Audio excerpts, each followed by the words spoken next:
Live from New Delhi, you're watching DD India, India's voice to the world. This is News Hour, and I'm Mark Lynn. Namaskar. Coming up in the next hour, Indians brave record summer heat in the fifth phase of general elections to vote. West Bengal once again leads in voter turnout. Elections to 428 seats in 543 seat house completed.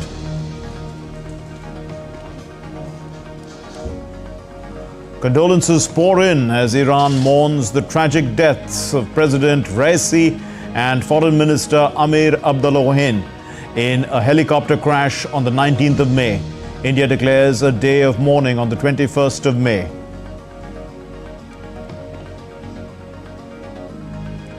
Prime Minister Narendra Modi hails the performance of India's banking sector. Indian banks post huge collective profits of $37.5 billion.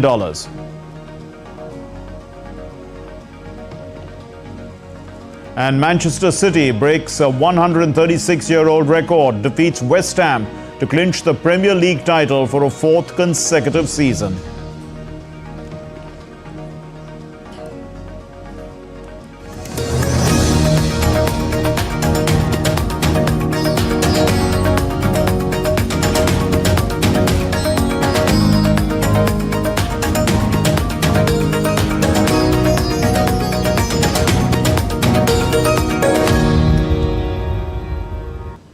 Well, let's first get you the latest on the world's largest democratic election in India.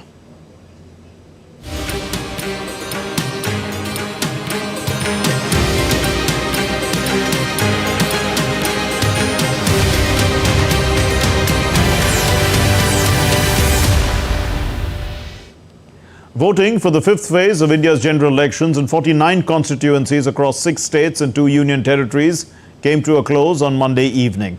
The prominent candidates whose fate were sealed in the EVMs include senior BJP leaders and union ministers Rajnath Singh, Piyush Goyal and Smriti Irani. The Congress leaders Rahul Gandhi and KL Sharma, Omar Abdullah of the National Conference and Chirag Paswan.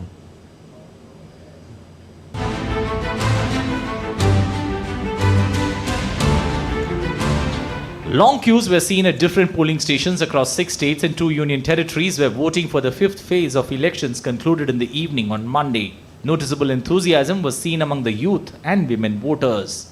The same enthusiasm was also seen among elderly voters.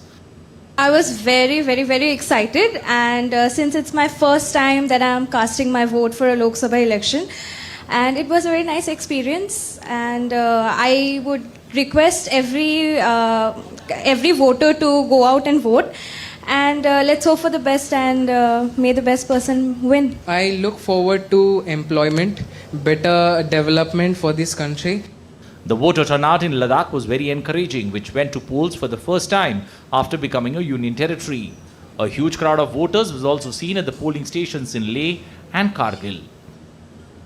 In their first parliamentary election after getting the union territory status, the people of Ladakh have voted impressively. Now it's only on the 4th of June that we'll get to know who carries the burden of their expectation on his shoulders into the next Lok Sabha. 49 seats where votes were cast in the fifth phase include 14 in Uttar Pradesh, 13 in Maharashtra, 7 in West Bengal, 5 each in Bihar and Odisha, 3 in Jharkhand, 1 each in Jammu and Kashmir and Ladakh. The prominent candidates whose fates were sealed in EVMs today include BJP leaders Rajnath Singh, Piyush Goyal, Smriti Irani, Congress leaders Rahul Gandhi, KL Sharma, National Conference leader Omar Abdullah and LJP leader Chirag Paswan. As the fifth phase of elections conclude, voting is now over on 428 seats out of the 543. The next 2 phases will be held on May 25th and June 1st, while the votes will be counted on June 4th. Amish Mahajan's report for DD India. And we're going to be joined by our correspondents soon. Tapas Bhattacharya and Gautam Roy will be joining us. But for the moment, we have with us Dibyendu Mondal, who's in West Bengal. Dibyendu, West Bengal has always seen high voter turnout. Give us a rundown of what happened today and how keen is the contest on the ground?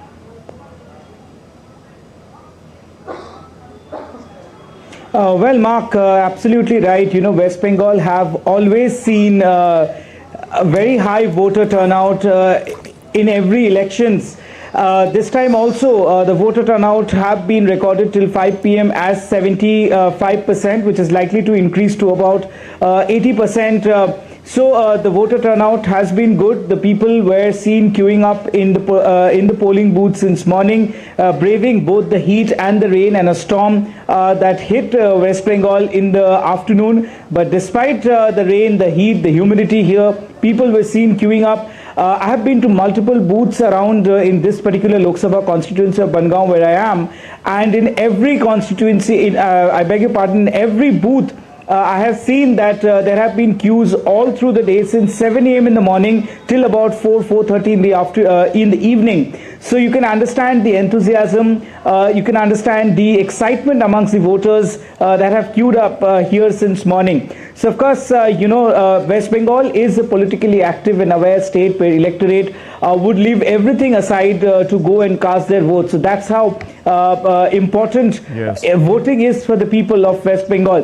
But coming to your next question as per the issues, so of course, there have been multiple issues which the people of Bengal have been dwelling out, and both the Trinamool Congress and the BJP, who has a direct contest in this particular election in the state, have been, talking about, for example, the corruption issue of the Trinamool Congress have been the largest talking point for the BJP, and the BJP have left no stone unturned to ensure that the TMC is cornered during the election campaign with regards to corruption, with regards to the issue of corruption, which includes the teachers recruitment scam, which includes the alleged ration scam, the cattle smuggling, etc.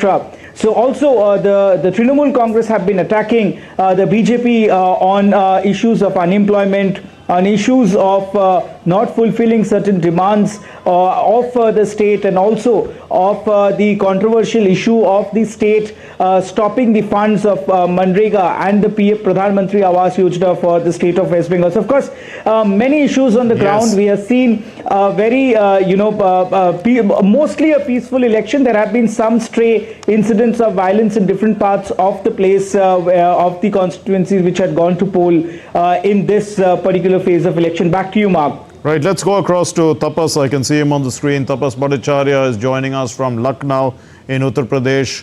Well, Tapas, was the voter turnout on expected lines as far as this constituency is concerned? And how keen is the battleground for the seats that polled in Uttar Pradesh? Right. So, Mark, let me put it this way: that by the time the event got over, the whole polling went over, the percentage that we were told is 57.79%. Might just go a little bit up because this. I'm sorry, I'm just hearing a lot of fall back again.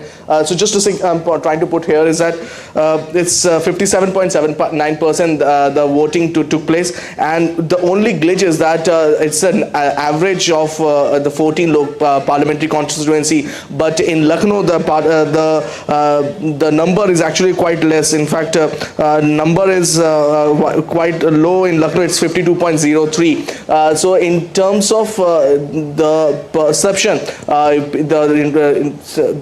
the Chief Election Commission, the Chief Electoral Office was in fact telling us that they were expecting a low turnout because historically Lucknow is a place where it provides a low turnout. But there are other places, for instance, Jhansi and as well as Barabanki has seen a high turnout. Barabanki has 66.89 turnout, and Jhansi has 63.57% turnout. So these are two places which went for high turnout. Overall, we will say that the turnout is not as high as it was probably last time around.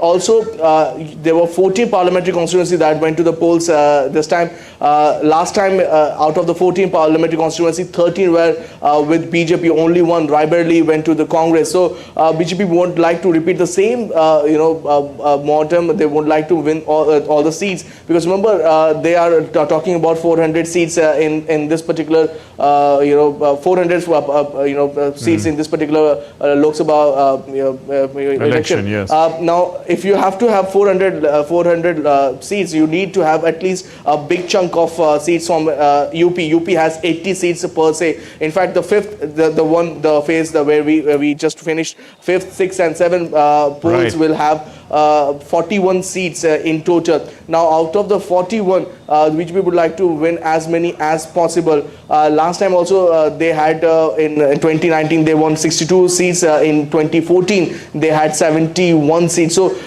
they would like to repeat the performance, or probably better the performance, if they have to have any chance to catch that magical 400 figure. Now, apart from that, one can say that it's going to be a very difficult fight, especially in Raebareli and Amethi, where both BJP and Congress are loggerhead. In Lucknow, it's considered a BJP bastion. So one believe BJP will have an upper hand. But again, it's too early to say anything right now. All the seats that we mentioned, all the 14 parliamentary constituency are very, very tough in many ways. And we were told that both the BJP and its and opposition have left no stone unturned, and the Chief Election Commission office also worked day and night to make sure that it's not just a free and fair election, but also where it provides proper justice to each and every section of the society. Yes, let's go across to Gautam, who's also joining us from Ladakh. Gautam, given the vast size of the constituency, do we expect the numbers to go up, as poll data comes in from far and wide? Also, I mean, what's expected from this contest? Well, good evening to you, Marco. Julia, again, Ladakh has been quite impressive in its turnout throughout the day, although it looks like people are just trickling in. But we've seen how polling is taking place in both the districts of this, as you mentioned, the largest constituency in the country, in both Leh and Kargil. Until 5 p.m. the figure was 67.15%, and a bit of a difference where Kargil and Leh were concerned. Kargil already crossing the last election's turnout figure of slightly above 70%, Kargil going past 71%. But in the case of Leh, it was significantly lower, 65 odd percent, and that could be a determinant of the outcome of this election as well, because I've just exchanged some messages with people in the Chief Electoral Officer's office, and till now they're still tabulating the final outcome past 6 p.m. and one can expect the numbers to go up. Definitely that is possible, because it is taking time, because there are certain dark areas in Ladakh where the connectivity is not that great. Even when they use walkie-talkies with shortwave, it is difficult to get through. So it's taking a little time, but the last time this figure of 70%, that is quite possible to be crossed, and we will get to know fairly soon as to what the final figure will be. Right. Gautam, also, I mean, tell us a little bit about the contest. What can we expect after this election? I mean, since the polls have already, since people have already voted, what's the likely outcome? Well, in terms of the outcome, since there's a difference and there's Kargil district which is leading Leh, that could very well affect the outcome of this election, because as I had mentioned in our previous chats, that there were only 3 contestants in fray, 2 from Ladakh, 4 the BJP and the India Alliance, which is Congress and the National Conference, and an independent candidate from Kargil, who in fact used to be with the National Conference, and earlier the impression that the people in Kargil had was that the candidate for the Congress and NC, the India Alliance, will be from Kargil, but ultimately the candidate was from Congress in Leh, which is why this NC leader, who is the district president, rebelled against the party. In not just him, the entire units of the Congress and the National Conference rebelled there and put up a unanimous independent candidate. And this could be determinant in terms of the outcome as well, because Ladakh is dominated by one community, which is Buddhist, and Kargil by Muslims, and that could be a key determinant in the outcome of this election. We'll leave it there. Thank you very much. Gautam Roy, Tapas Bhattacharya and Debyendu Mondal, thank you for joining us. Let's move on to our next story. Campaigning is in full swing for the remaining 6th and 7th phases of parliamentary polls. Prime Minister Narendra Modi and other senior BJP leaders held several public rallies across the country. Meanwhile, opposition parties are also not leaving any stone unturned to get their message across to the voters. The election is entering its final phases, and the intensity of the campaigning has reached a fever pitch. Leaders from all parties are making their final push to secure votes. Here's the report. Campaigning for the last 2 phases of India's parliamentary election is in full swing, with candidates across the country ramping up their efforts to secure votes. For the 6th phase of elections, Indian Prime Minister Narendra Modi kicked off his election campaign with a grand roadshow in Puri. Following this, he addressed a large public gathering in Dhenkanal and Cuttack, emphasizing his government's achievements and urging people to vote for continuity and progress. Later in the day, PM Modi took his campaign to Jhargram in West Bengal, where he held another significant rally. Orissa BJD के भ्रष्टाचारी racket से यहां के लोग तंग आ गया है। जो बीजेडी चिट फंड जैसे फर्जीवाड़े से गरीब लोगों को धोखा देती है, वो बीजेडी ने उड़ीसा को क्या दिया? Meanwhile, Union Home Minister Amit Shah was in Haryana, where he conducted 3 massive rallies in Karnal, Hisar and Rohtak constituencies. Later in the evening, he addressed another public rally in the national capital, Delhi. Uttar Pradesh Chief Minister Yogi Adityanath held a spirited public meeting in Chandigarh, where he criticized the opposition and highlighted the achievements of the government. The opposition parties are equally active on the campaign trail. West Bengal Chief Minister and TMC Chief Mamata Banerjee led a vibrant roadshow in Medinapur, rallying support for her party's candidate. In Uttar Pradesh, Samajwadi Party Chief Akhilesh Yadav held rallies in Basti and Sant Kabir Nagar. Confident of the India Alliance's victory, Akhilesh Yadav criticized BJP's track record and promised a government that would prioritize people's needs and inclusive development. ये सरकार बदलने जा रही है। 10 साल सरकार ने किसान, नौजवान और व्यापारी के साथ भेदभाव किया है और ये चुनाव संविधान बचाने का है। संविधान बचाने के चुनाव में हर वर्ग के लोग साथ आ गए हैं। As the campaigning intensifies, candidates from all major parties are leaving no stone unturned to woo the voters. What's still to come here on DD India News Hour? The ICC prosecutor seeks arrest warrants for Israel's Prime Minister Netanyahu and Hamas leaders as well. Russia says Ukraine attacked Luhansk with French missiles. And Lai Ching-te is sworn in as Taiwan's new president. He calls on China to cease its political and military intimidation.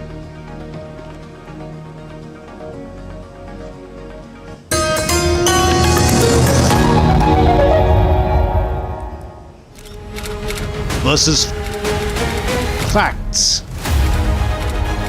In-depth news and analysis with experts who will help you decide why this election matters. DD India is the main election headquarters with numbers most accurate, data most reliable, and viewership across the platforms. Stay tuned to the Great Indian Election only on weekdays at 8:30 p.m. IST and 1500 hours GMT.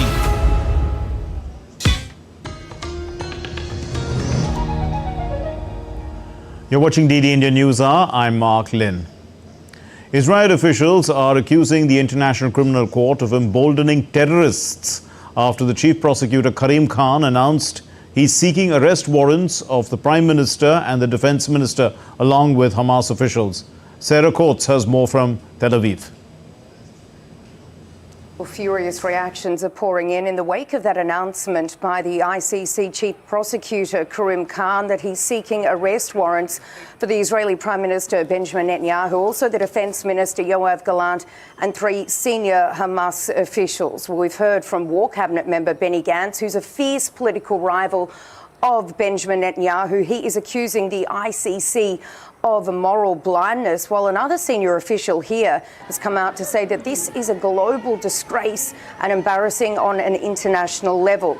Now, the Israeli Foreign Minister Israel Katz has issued a statement. He says that this is an unrestrained direct attack on the victims of October 7 and the hostages that do remain in the Gaza Strip, ordering the Foreign Ministry to open a situation room focused on fighting that decision.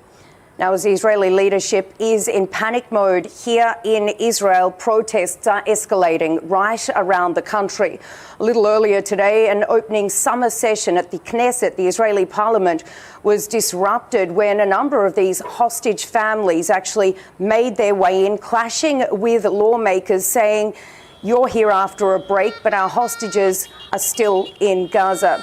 Well, a little earlier today, a number of demonstrators blocked a main highway between Tel Aviv and Jerusalem. Some of these protesters called away by police for questioning. Reporting from Tel Aviv, I'm Sarah Coates for DD India. Leonid Pasenchnik, the leader of Ukraine's Luhansk region under Russia's administration, accused Kiev of using French-supplied missiles in an alleged attack near Luhansk on Monday. Pasechnik shared videos depicting the aftermath of the supposed Ukrainian missile strike on a settlement near the city. Claiming French-made cruise missiles Scalp EG were employed, he highlighted damage to residential buildings and vehicles, although no casualties were mentioned.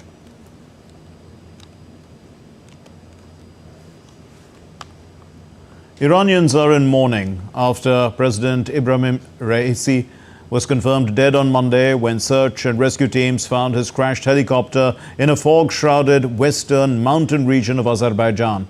Iranian authorities first raised the alarm on Sunday afternoon when they had lost contact with Raisi's helicopter as it flew through the mountain area of Jolfa region, which is in East Azerbaijan. Now, on the return trip, only 2 of the helicopters, there were 3 helicopters in the convoy, landed in the city of Tabriz, setting off a massive search and rescue effort, with multiple foreign governments soon offering assistance. Following Raisi's death, the first Vice President, Mohammad Mokhber, has been sworn in as the interim president. Here's Saeed Absarul Hassan with the report. Iran's President Ebrahim Raisi, seen as a potential successor to Supreme Leader Ayatollah Ali Khamenei, was killed after his helicopter crashed in poor weather in mountains near the Azerbaijan border.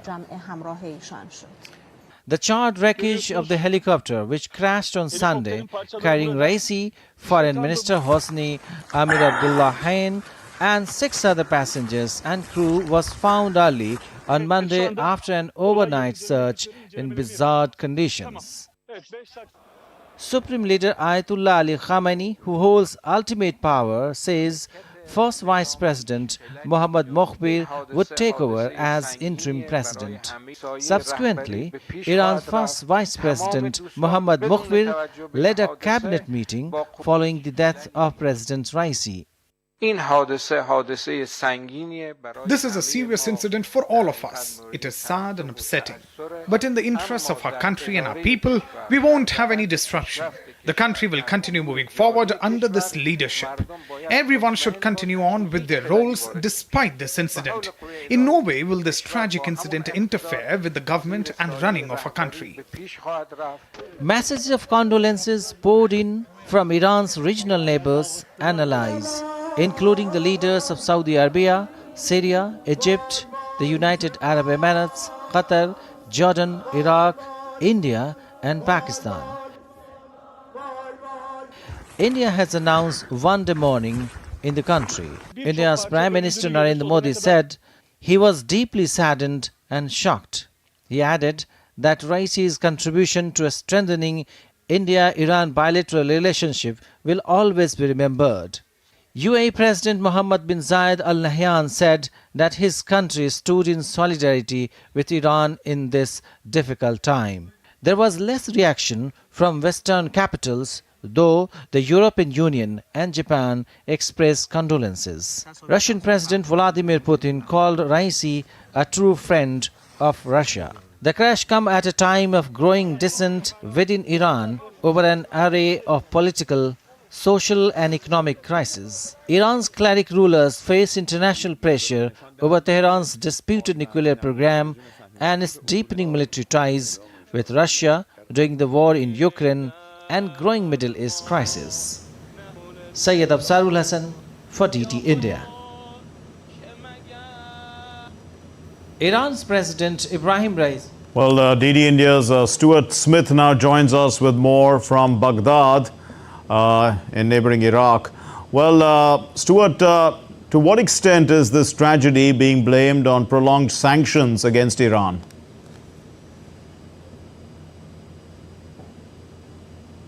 Most commentators in Iran and around the region have not been pointing the finger at the sanctions specifically. They've been talking about the very bad weather conditions that this convoy of helicopters was trying to fly through on Sunday. Dense fog, rain, extremely cold temperatures and the mountainous terrain. But Iran's former foreign minister has suggested in an interview with Iranian state television that to an extent the United States is to blame. What he said was that one of the main culprits of yesterday's tragedy is the United States, which embargoed the sale of aircraft and aviation parts to Iran and does not allow the people of Iran to enjoy good aviation facilities. And indeed, around 2,000 people have died, Iranians, in air crashes since the embargo, and it's not even the first time that cabinet ministers of Iran's government have been killed in crashes. So that's the allegation from one former foreign minister, but an investigation has begun as to what exactly caused this. Turkish authorities this afternoon suggested that there was no signal sent out by the helicopter once they learned of the crash, and they're suggesting that could either be because the signal was not sent, that the right device was not turned on, or was not installed on the helicopter at all, and that would be another effect of those US sanctions. Stuart, also in the change of leadership, is there, likely to be a change also in Iran's policy towards the West?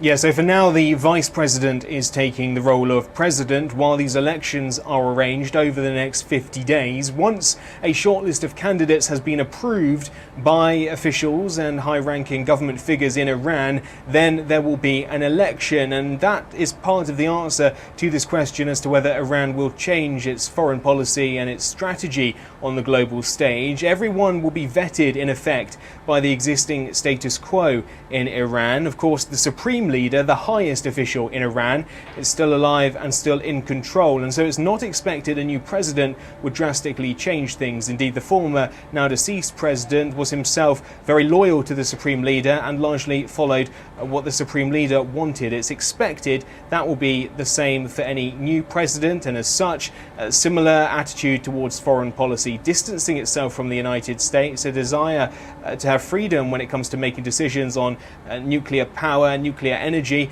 and also with regard to the Israel-Gaza conflict, continued support for Gazans' perspective on that fight.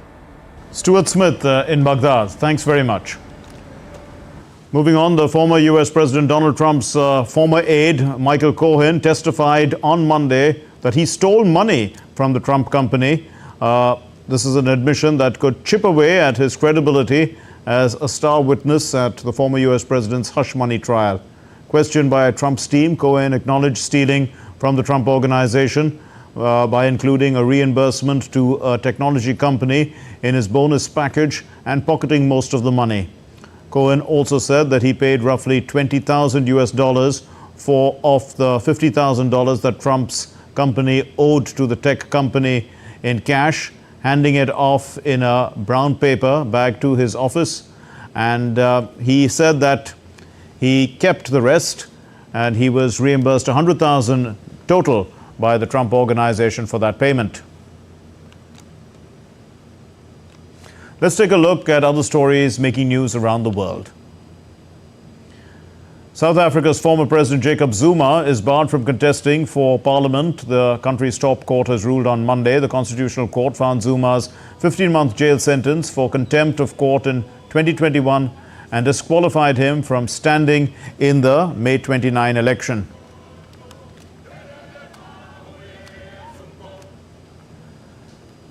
Heavy rainfall in South China's Guangxi Zhuang Autonomous Region has caused swelling water levels in many rivers ranging from 1 to 6 meters. Local authorities have also urged residents to remain cautious and take necessary measures to prevent and mitigate potential disasters such as floods, mudslides and landslides that could be triggered by heavy rainfall. Still to come here on DD Indian News Hour. We'll be discussing Indian banking's stellar performance.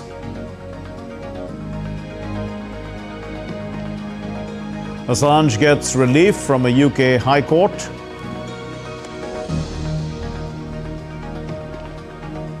And the 10th World Water Forum themed Water for Shared Prosperity officially opens on Monday in Bali, Indonesia.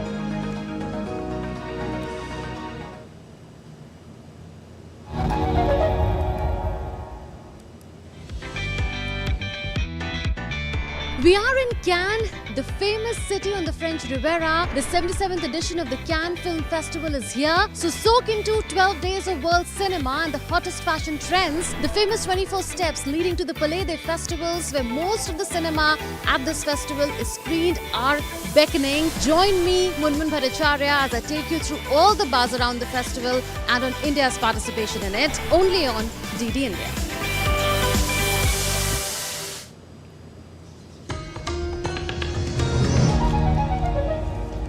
You're watching DD Indian News Hour. I'm Mark Lynn. Let's get you our next story, which is on the Indian economy. Well, India's Prime Minister has hailed the remarkable turnaround of India's banking sector. The banking system was seen to be in a precarious state 10 years ago, carrying the burden of large NPAs, or non-performing assets, basically bad loans. And this had also hit medium, small and micro enterprises badly. Now the banking sector has posted a very healthy profit of $37.5 billion US. It has had a massive impact on financing India's economic growth. This story tells us more. India's banking sector has posted record profits of $37.5 billion US. Prime Minister Narendra Modi termed it a remarkable turnaround in the last 10 years. He referred to the misuse of the banking sector in the years prior to his taking office by the previous UPA government in disbursements that created several non-performing assets for the banks. The Prime Minister said a healthy banking system will improve financial inclusion and credit availability to those who found it hard accessing finance in the past. The public sector banks have been leading the charge in loan disbursals. Of the $37.5 billion profit, $17.5 billion come from the public sector. This marks a 39% rise in net profits compared to financial year 2023. What the bank sector earned in profits is equivalent to the total quarterly profits of all listed companies in the first 3 quarters of the fiscal. Banks have outperformed IT services, which had been driving economic performance in recent years. It is important to note that public sector banks have performed exceedingly well since cleaning up their balance sheets. The net profit of public sector banks has more than quadrupled in the last 3 years. The Indian economy is poised to become the 3rd largest economy in the world. Given the economic size of India and its acceleration towards that inevitable goal, India is looking to create at least a couple of banks of global size. Prime Minister Modi has predicted a significant boost to stock markets following the election results, anticipating his government retaining office for a 3rd successive term. While speaking to NDTV, he pointed out that the Sensex had moved from 25,000 to 75,000 points, an unprecedented march, highlighting the confidence that investors had in the economy. Looking ahead, after the operationalization of the Chabahar port, India's external trade will receive a significant boost, and import costs of gas and oil will decline. India's Commerce Ministry says international north-south transport corridor and Chabahar port will enable 30% less costly imports compared to the Mediterranean Suez route. India is clearly on an accelerated economic growth. Bureau Report, DD India. And to throw more light on this story, we are privileged to have with us Anil Padmanabhan, Senior Economic Affairs Journalist. Thank you very much, Mr. Padmanabhan. What does a robust banking sector actually imply? I mean, could we look back and say it was good economic performance in all, overall, I mean, or is it good banking regulation to a large extent? Mark, it's a bit of both, but let's begin with your primary question, like why do you need a robust banking system? As we all know, the financial sector is what lubricates any economic activity in the country. So if buyers have to contract to sellers, they need to pay through some medium, and that's the financial sector, and that's where the banks are right in the center of all of it. Now, what we saw prior, to the last decade was post the global financial crisis, there was a massive upheaval in the domestic corporate sector, and the banks took a substantive hit for a host of reasons. So by the time the decade 2014 dawned, the incoming government inherited dramatic losses on the banking sector. The balance sheets of banks were in trouble, in red, and so were the corporates. So neither could one borrow nor could one lend, and exactly why economic activity took a nosedive. Yes. So in the last decade, what has been done is to fix it through regulation, oversight, as well as a very important, the Insolvency and Bankruptcy Code, which completely changed the terms of engagement of corporate India with their borrowers.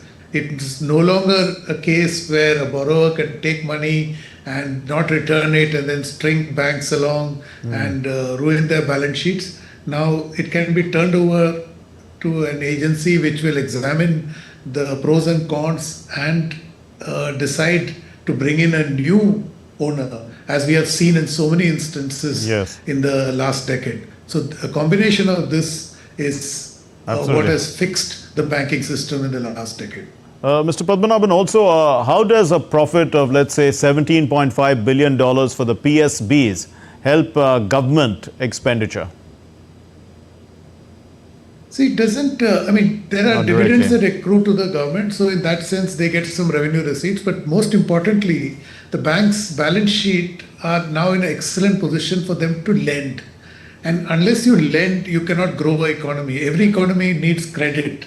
And that has been missing, partly because the banks are not able to lend, and also because the corporates are not willing to borrow, because they were not willing to undertake new investments.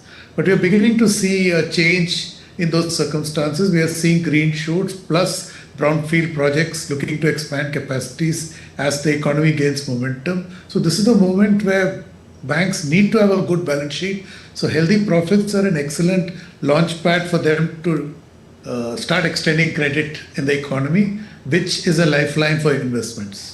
And will this, will healthy banks also result in a growth in big development infrastructure projects, not only in India, but India can also build outside, like, for instance, we are going to do with the Chabahar port?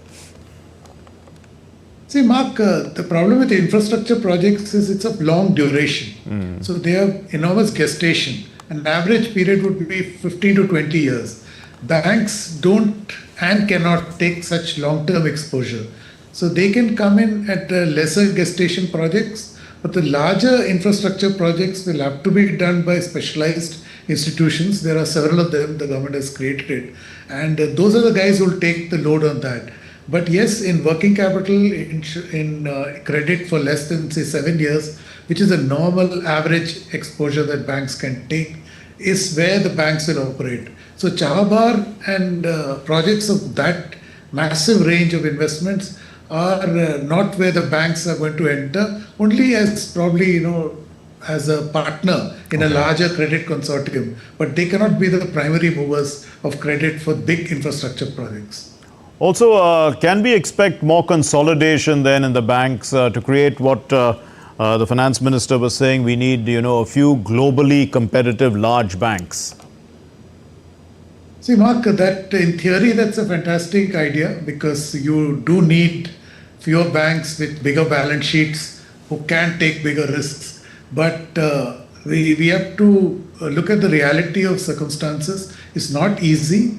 the government has been trying to push the ball on this agenda, but it has a lot of pushbacks. There is a staff involved, these branch networks, they overlap with each other. It's extremely complicated. But yes, if the government is indeed determined, so it can move in that direction, but it will be relatively slow. Don't expect any rapid change where suddenly 14 banks collapse into 3. May not happen so fast, but the trajectory, I guess, is clear if the government is clear on its own intent. Okay, a final question, Mr. Padmanabhan. Can banks give more money to depositors in terms of interests with these kind of profits, or should people only be invested in the shares of the banks to get the dividends? Mark, see, banks will give you higher interest rate on your deposits when they need that kind of liquidity to lend. At this point, the credit has not really taken off. So, and inflation also is just coming down. So when inflation starts decelerating, the banks will obviously be offering a lower interest rate at that point of time. But for interest rates for depositors to improve, it requires a different circumstance. I don't think this is it. This is a moment where deposit rates are likely to stay sticky where they are, may not go up dramatically, may not fall, but we have to wait and watch. But this is a transit point, like a point of pivot, where banks are looking to up their credit operations. So if you're investing, you will be an investor in the banking sector at this point in time? Oh yes, I mean, if you look at the balance sheets and you look at the overall stock market and all the equities involved, like they say, a rising tide lifts all boats. So it is lifting all the sectors at this point of time. And we have to wait and see the Q4 GDP numbers are due in a few weeks from now. And that should give us a sense about how the last fiscal year moved. Expectations are there at about likely to average 8%, which is a very excellent record. Remember, just 4 years ago, the economy contracted by 23%. And so if this momentum is maintained, definitely you should stay invested. I mean, I cannot identify stocks, but yes, overall equity markets are booming. It's a good time for investors. We leave it there. Thank you very much, Mr. Anil Padmanabhan, Senior Economic Affairs Journalist. Thanks for your inputs. Now, in more international updates, WikiLeaks founder Julian Assange can get a full appeal hearing from the UK's High Court ruled that American assurances over his case were unsatisfactory. Now, in a short ruling, 2 senior judges said that the US submissions were not sufficient, meaning a potential extradition stateside is put on hold. Assange's Wi-Fi, in fact, his wife is not his Wi-Fi. Assange's wife, Stella, has expressed her relief.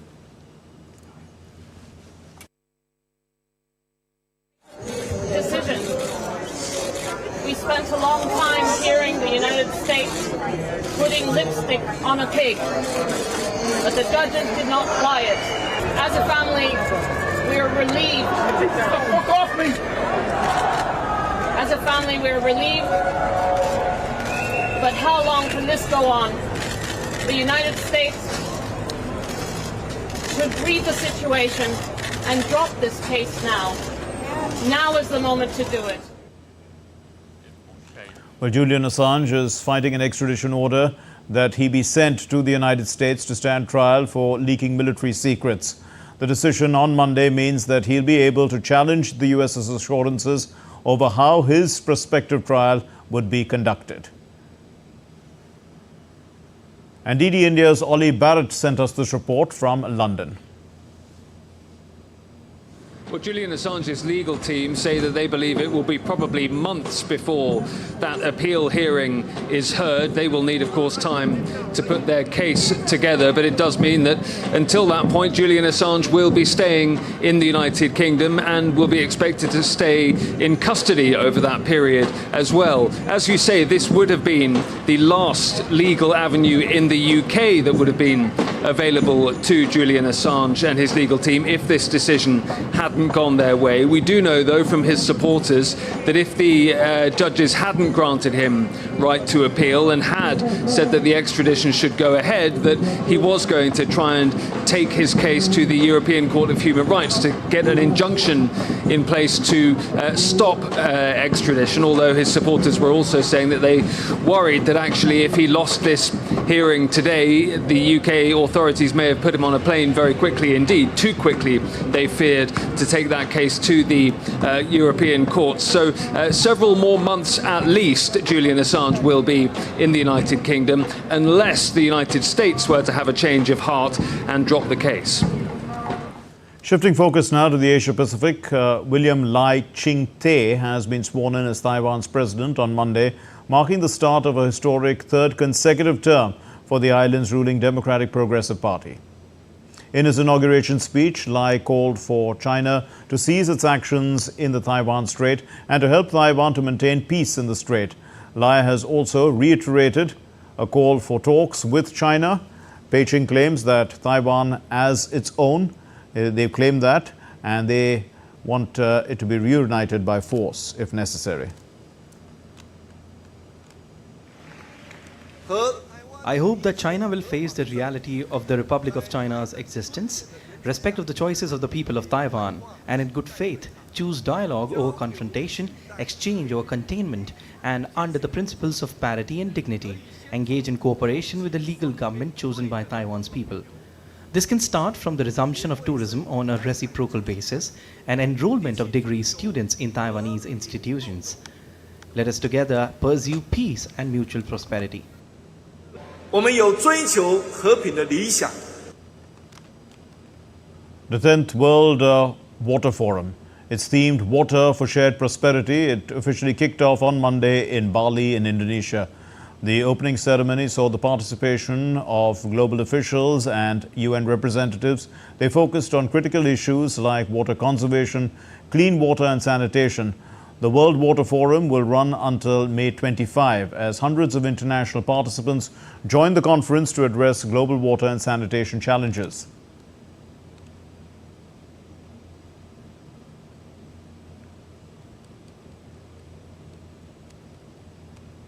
Still to come here on DD India News Hour. An exclusive conversation from an important personality at the ongoing Cannes Film Festival.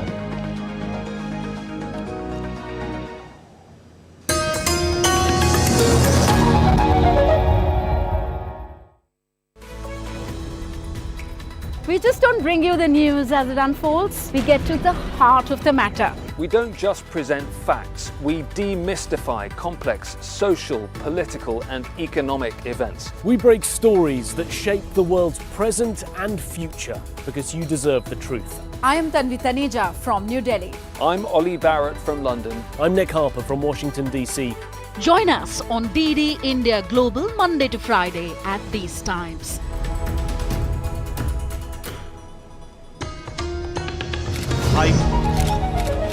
Versus.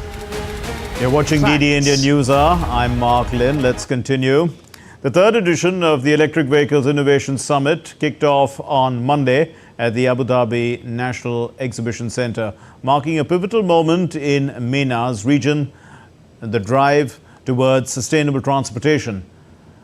The high-profile event, running through May 22, features a 3-day exhibition showcasing the latest electric vehicles technologies, also alongside a 2-day conference.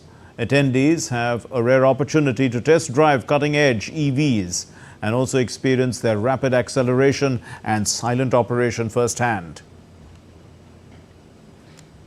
The two segments broadly what the EV is taking is, one is in the personal mobility space and the other one is in the logistics or the commercial vehicle space.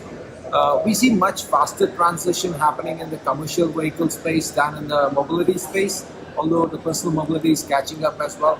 So as we see the industry progressing, we have said, even in the two-wheeler space where we are focused on, we said let's also focus on both the segments where you have the mobility, personal mobility, and as well as the logistics segment. Time to get you all the glitz and glamour from the Cannes Film Festival.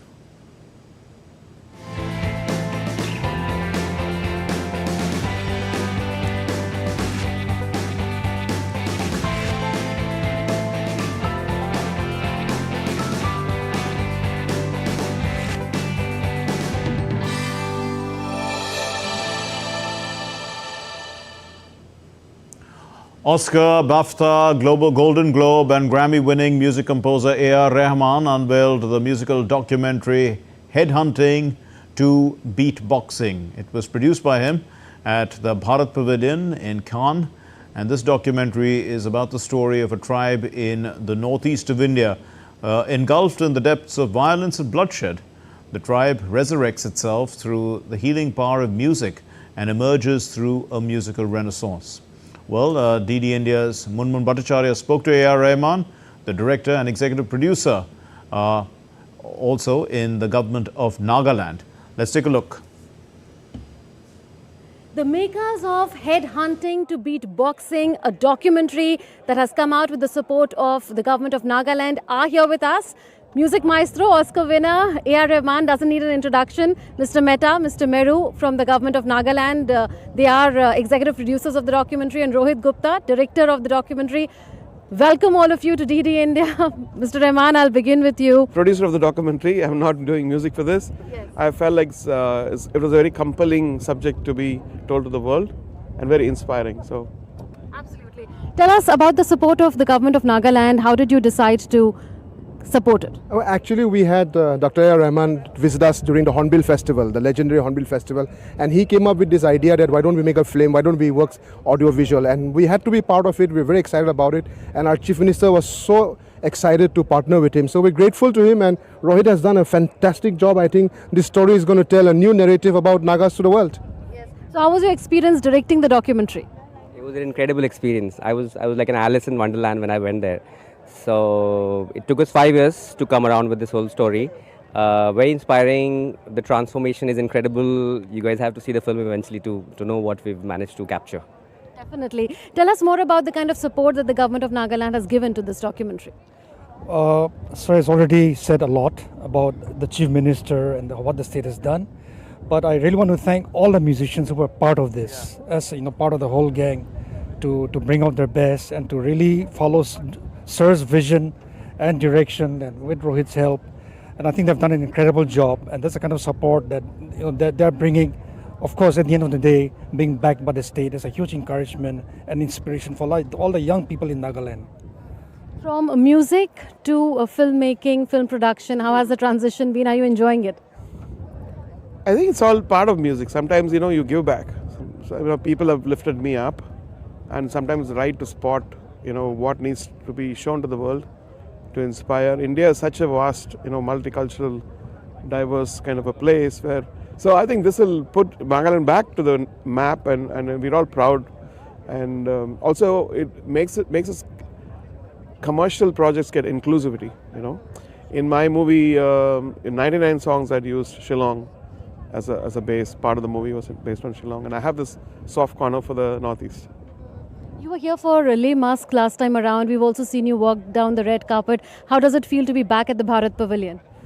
I feel really good, and I feel really good that the Bharat Pavilion is kind of supporting this project, because it is an Indian project. It is India showing the world how to do stuff.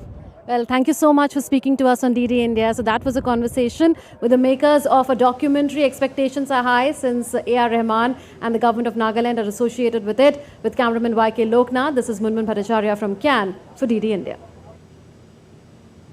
Well, at an interaction at the Delhi Tamil Education Association School in New Delhi, India's External Affairs Minister Dr. S. Jaishankar said that the world is passing through difficult times, and it should be our responsibility to take the country forward in these difficult times.